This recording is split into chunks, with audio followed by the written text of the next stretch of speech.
Oke, Assalamualaikum warahmatullahi wabarakatuh. Selamat sore, teman-teman. Sore. Selamat sore. Sore, Selamat sore.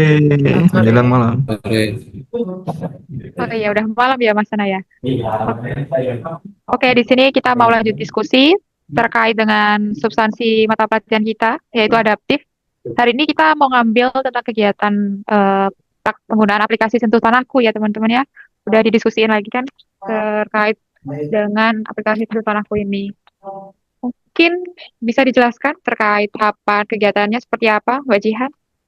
Iya, kalau aplikasi Satu Tanahku sendiri yang pertama pastinya harus di-download dulu ya. Dan bisa di-download di App Store atau Play Store.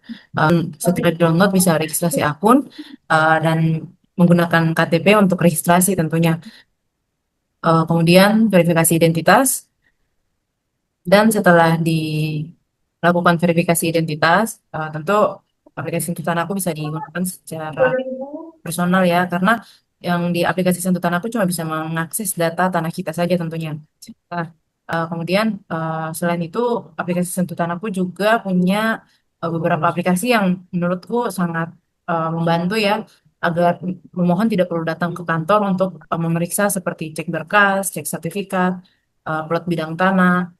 Kemudian juga bisa mencari informasi layanan. Jadi jika kalian pernah atau sudah melakukan layanan di kantor, tinggal memasukkan nomor layanannya atau nomor berkasnya untuk mengecek di mana prosesnya sudah berlangsung. Ini seperti itu sih.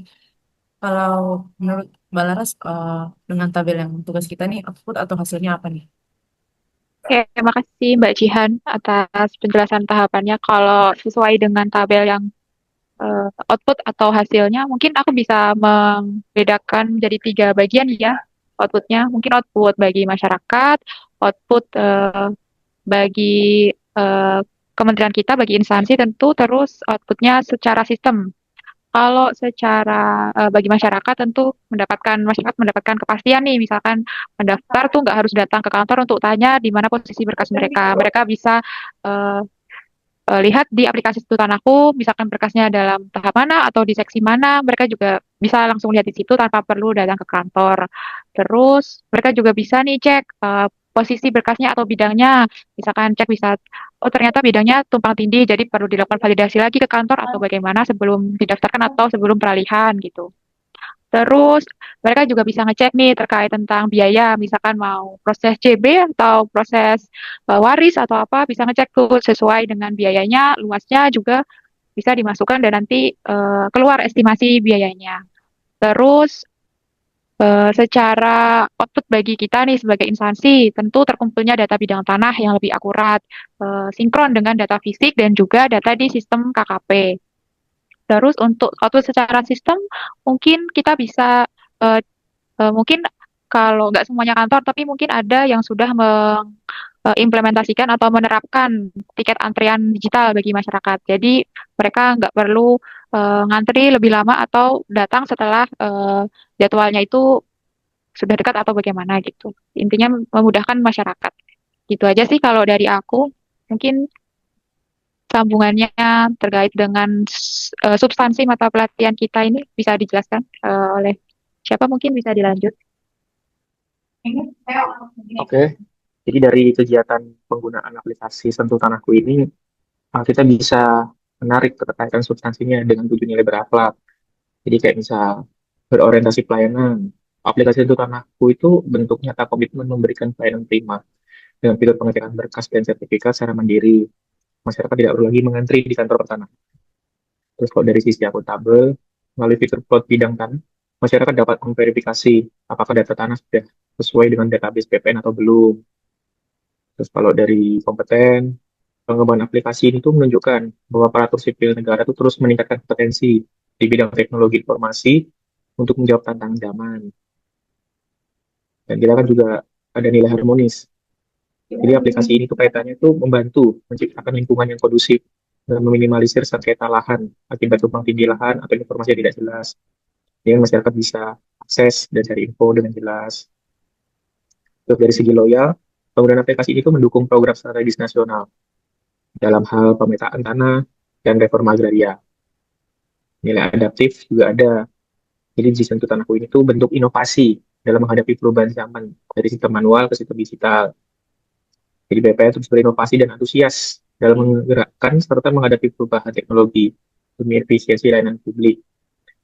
Dan kalau kaitannya dengan nilai terakhir kolaboratif, aplikasi ini tuh memungkinkan adanya sinergi antara masyarakat sebagai pemantau data dan pemerintah sebagai penyedia data. Jadi kaitannya tuh memberi kesempatan kepada berbagai pihak untuk berkontribusi dalam validasi data pertanahan nasional demi mencapai tujuan satu data. Terus mungkin kita juga bisa bahas dari sisi kontribusi terhadap visi misi organisasi. Ada yang bisa bantu menjawab?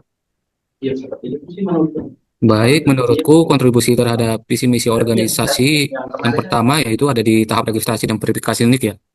Verifikasi di kita adalah langkah awal menciptakan sistem identitas tunggal yang aman. Dengan basis data yang terverifikasi secara digital, kita dapat membangun potensi pelayanan yang modern serta setara dengan standar birokrasi negara-negara yang maju. Kemudian ada di tahap pengecekan berkas. Transparansi adalah kunci untuk menjadi institusi yang terpercaya. Dengan membiarkan masyarakat memantau proses secara real time, Kementerian menghilangkan sekat informasi sehingga meningkatkan kepercayaan publik terhadap integritas kinerja pegawai. Kemudian ada di tahap plot bidang tanah. Fitur ini membantu partisipasi masyarakat dalam menjaga akurasi data spasial.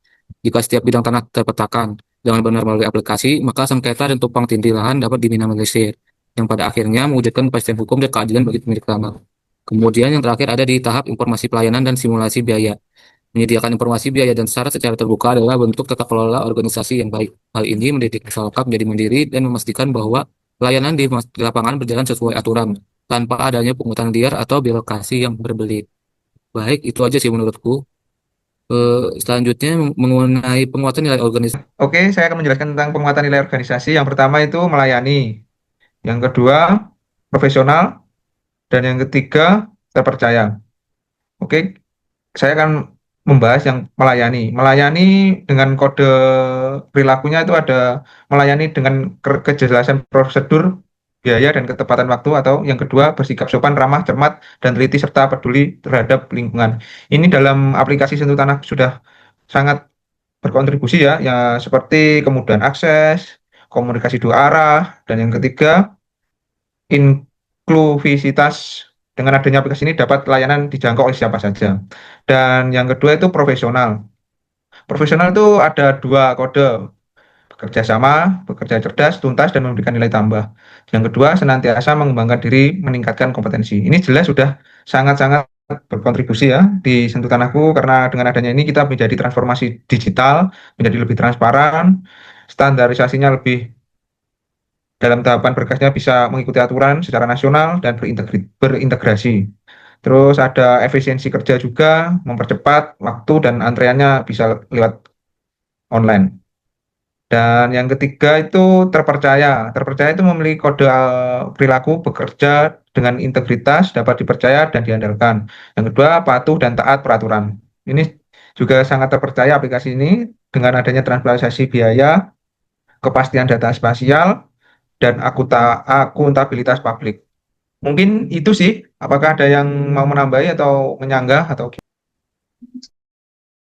Oke, mungkin akan aku tampilkan ya terkait dengan notulen terkait diskusi hari ini. Izin share screen ya teman-teman. Oke, gini teman-teman, adakah yang mau menambahkan atau mau usul lagi, mau ditambahin lagi?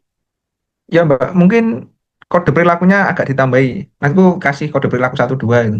Biar nanti lebih lengkap sih menurutku. Gimana teman-teman? Setuju enggak? Atau itu sudah cukup? Mungkin Boleh saja sih. sudah cukup. Oke, Gimana, Jan? baik. Oke, kalau sudah tidak ada yang mau menambahkan lagi, nanti terkait dengan kode perilaku yang dibilang Mas Dendi, mungkin nanti akan ditambahkan ya Mas ya.